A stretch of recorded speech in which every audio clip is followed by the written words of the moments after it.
আসসালামু আলাইকুম, স্বাগত জানাচ্ছি চিফ টিভি সংবাদে। সাথে আছি আমি রোকেয়া আক্তার। শুরুতেই শিরোনাম। স্বাধীন সাংবাদিকতা বিকাশ না হওয়াই অতীত সরকারের পতনের অন্যতম কারণ, মাহফুজ আনাম।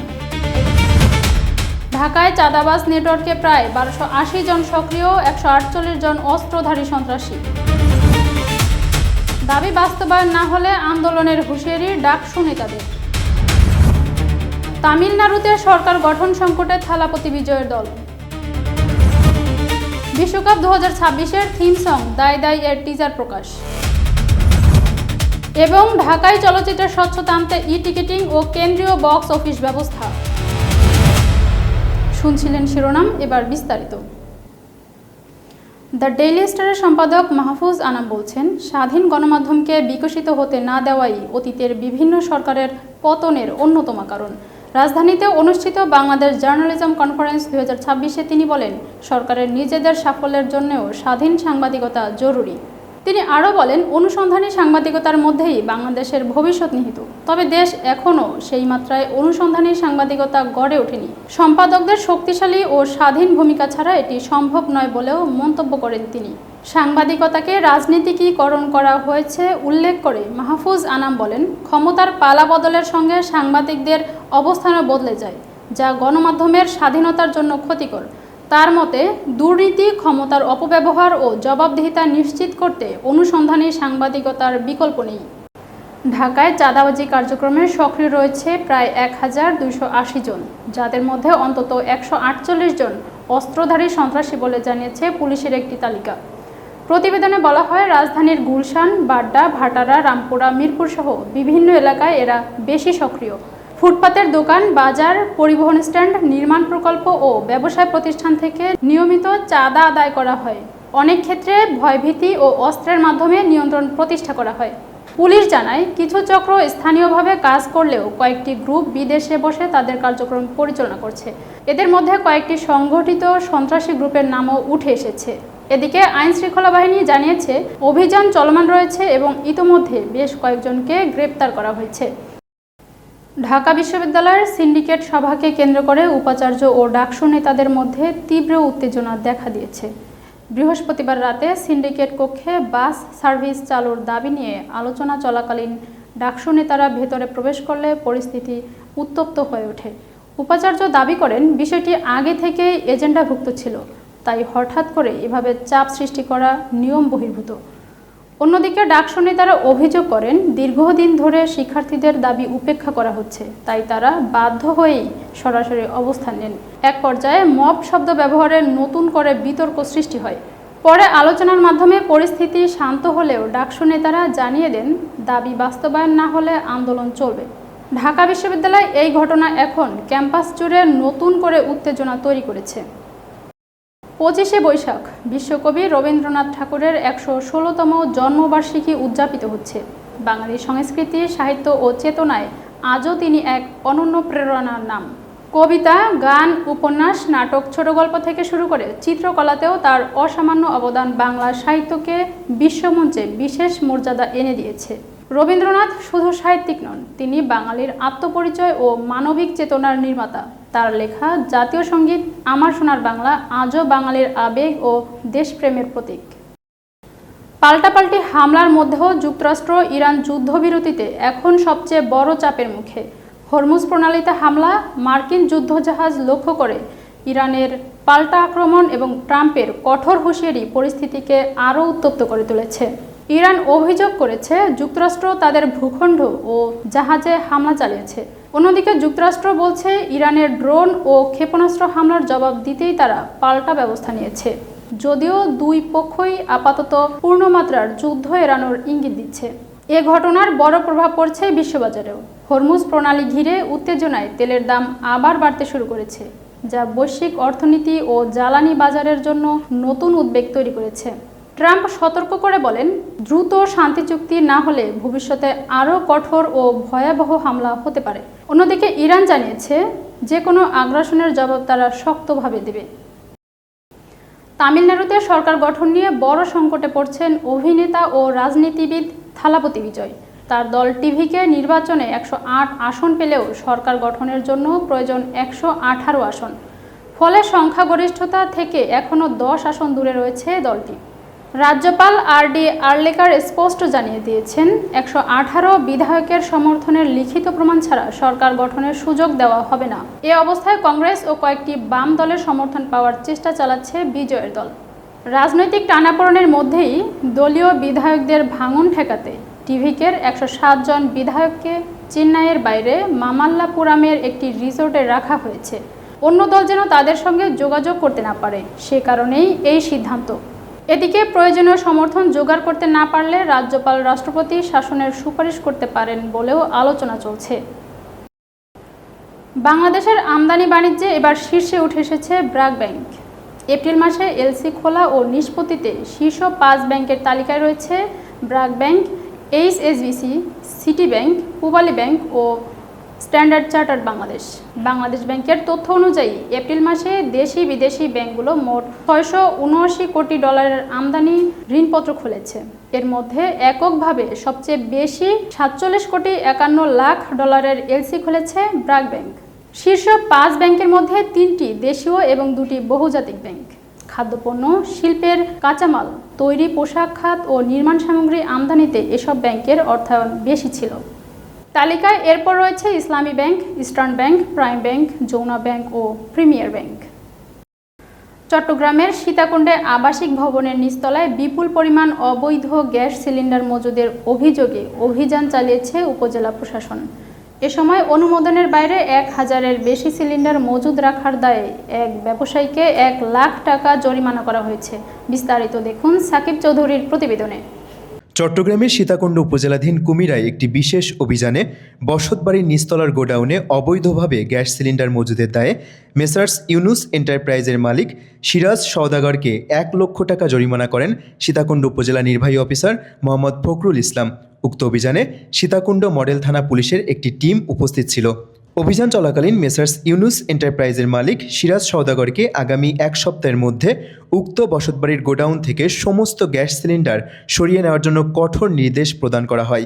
মেসার্স ইউনুস এন্টারপ্রাইজের 40টি গ্যাস সিলিন্ডার রাখার অনুমোদন থাকলেও প্রতিষ্ঠানের মালিক একটি বসতবাড়ির নিচতলায় 1000-এর অধিক গ্যাস সিলিন্ডার অবৈধভাবে মজুদ রাখেন। বিশ্বকবি রবীন্দ্রনাথ ঠাকুরের 165তম জন্ম জয়ন্তী উপলক্ষে সিরাজগঞ্জের শাহজাদপুরে শুরু হয়েছে 3 দিনব্যাপী বর্ণাঢ্য উৎসব।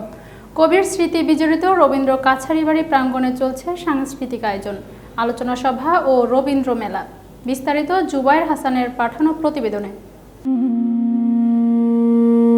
25শে বৈশাখ বিশ্বকবি রবীন্দ্রনাথ ঠাকুরের 165তম জন্মজয়ন্তী উপলক্ষে সিরাজগঞ্জের শাহজাদপুরে আয়োজন করা হয়েছে 3 দিনব্যাপী রবীন্দ্র জন্মজয়ন্তী উৎসব। শুক্রবার 8ই মে থেকে শুরু হওয়া এই আয়োজন চলবে আগামী 10ই মে রবিবার পর্যন্ত। সিরাজগঞ্জ জেলা প্রশাসন ও শাহজাদপুর উপজেলা প্রশাসনের উদ্যোগে রবীন্দ্র কাছারিবাড়ি প্রাঙ্গণে অনুষ্ঠিত হচ্ছে এই উৎসব। উৎসব উপলক্ষে আয়োজন করা হয়েছে সাংস্কৃতিক পরিবেশনা, গীতিনাট্য, নৃত্য, আলোচনা সভা এবং রবীন্দ্র মেলার। পুরো কাছারিবাড়ি প্রাঙ্গণ সাজানো হয়েছে বর্ণিল আলোকসজ্জায়। দেশের বিভিন্ন স্থান থেকে আগত দর্শনার্থী ও রবীন্দ্র অনুরাগীদের পদচারণায় মুখর হয়ে উঠেছে ঐতিহাসিক এই স্থান। সিরাজগঞ্জ জেলা প্রশাসক মোহাম্মদ আমিনুল ইসলামের সভাপতিত্বে আয়োজিত অনুষ্ঠানে প্রধান অতিথি হিসেবে উপস্থিত ছিলেন বিদ্যুৎ, জ্বালানি ও খনিজ সম্পদ মন্ত্রণালয়ের মন্ত্রী মোহাম্মদ ইকবাল হাসান মাহমুদ টুকু এমপি। বিশেষ অতিথি হিসেবে উপস্থিত ছিলেন স্বাস্থ্য ও পরিবার পরিকল্পনা মন্ত্রণালয়ের প্রতিমন্ত্রী professor doctor M A. Muhit MP এবং সিরাজগঞ্জ জেলার পুলিশ সুপার মোহাম্মদ সাইফুল ইসলাম শান্ত। অনুষ্ঠানে প্রধান আলোচক হিসেবে বক্তব্য দেন ঢাকা বিশ্ববিদ্যালয়ের বাংলা বিভাগের অধ্যাপক ডক্টর তারেক মঞ্জুর। এছাড়া উপস্থিত ছিলেন জেলা ও উপজেলা প্রশাসনের ঊর্ধ্বতন কর্মকর্তা, রাজনৈতিক নেতৃবৃন্দ, সাংস্কৃতিক ব্যক্তিত্ব এবং বিভিন্ন শ্রেণী পেশার মানুষ। এখানে বিভিন্ন জেলা থেকে, বাংলাদেশের বিভিন্ন জায়গা থেকে দর্শনার্থী আসবেন এবং আমরা এমনভাবে এবারে আয়োজন করার চেষ্টা করেছি যাতে এটি আগের তুলনায় বেশি উপভোগ্য হয় এবং যারা বিভিন্ন জায়গা থেকে আসবেন তারা যাতে আনন্দিত হন এবং আমাদের এই সাংস্কৃতিক অনুষ্ঠান থেকে শুরু করে আমাদের সাংস্কৃতিক আয়োজন সেটি দেখে তারা যাতে মুগ্ধ হন, সেজন্য মূলত আমরা এই ধরনের আয়োজন করেছি এবং আমরা বিশ্বাস করি যে এই আয়োজন অব্যাহত থাকবে। জানা গেছে একসময় শাহজাদপুর ছিল রানী ভবানীর জমিদারির অংশ। 1840 সালে কবির পিতামহ প্রিন্স দ্বারকানাথ ঠাকুর জমিদারটি ক্রয় করেন। পরবর্তীতে 1890 থেকে 1897 সাল পর্যন্ত জমিদারি তদারকির কাজে নিয়মিত শাহজাদপুরে আসতেন রবীন্দ্রনাথ ঠাকুর এবং অবস্থান করতেন এই কাছারি বাড়িতে। শাহজাদপুরে অবস্থানকালে তিনি রচনা করেন সোনার তরী, চৈতালি, কল্পনার মতো কাব্যগ্রন্থ এবং পোস্টমাস্টার, ছুটি, সমাপ্তি, অতিথি ও ক্ষুদিত পাষাণের মতো বিখ্যাত ছোট গল্প। এখানে লেখা হয়েছিল ছিন্ন পত্রাবলীর একাধিক চিঠিও। উৎসবকে ঘিরে পুরো শাহজাদপুর জুড়ে বিরাজ করছে উৎসবমুখর পরিবেশ। আয়োজকরা বলছেন রবীন্দ্র চর্চা ও নতুন প্রজন্মের মধ্যে কবির সাহিত্য সংস্কৃতি ছড়িয়ে দিতেই এই আয়োজন।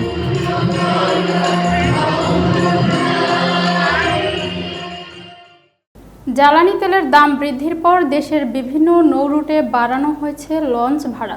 নতুন সিদ্ধান্ত অনুযায়ী সব রুটেই বেড়েছে ডেক ও কেবিন ভাড়া। তবে এ নিয়ে ক্ষোভ প্রকাশ করছেন সাধারণ যাত্রীরা। বিস্তারিত দেখুন মোহাম্মদ কামরুল ইসলামের রিপোর্টে। জ্বালানি তেলের দাম লিটার প্রতি 15 টাকা বৃদ্ধির পর দেশের বিভিন্ন নৌ রুটে নতুন ভাড়া নির্ধারণ করেছে বাংলাদেশ অভ্যন্তরীণ নৌ পরিবহন কর্তৃপক্ষ BIWTA। নতুন ঘোষিত ভাড়া অনুযায়ী দেশের সব নৌ রুটে ডেক ভাড়া বৃদ্ধি করা হয়েছে। ইতিমধ্যে এ সিদ্ধান্ত কার্যকর হয়েছে বলে জানিয়েছেন কর্তৃপক্ষ। নতুন ভাড়ার তালিকা অনুযায়ী ঢাকা চাঁদপুর রুটের ডেক ভাড়া নির্ধারণ করা হয়েছে 200 টাকা, ঢাকা বরিশাল রুটে 429 টাকা, ঢাকা পটুয়াখালী রুটে 535 টাকা এবং ঢাকা হাতিয়া রুটে 542 টাকা ভাড়া নির্ধারণ করা হয়েছে।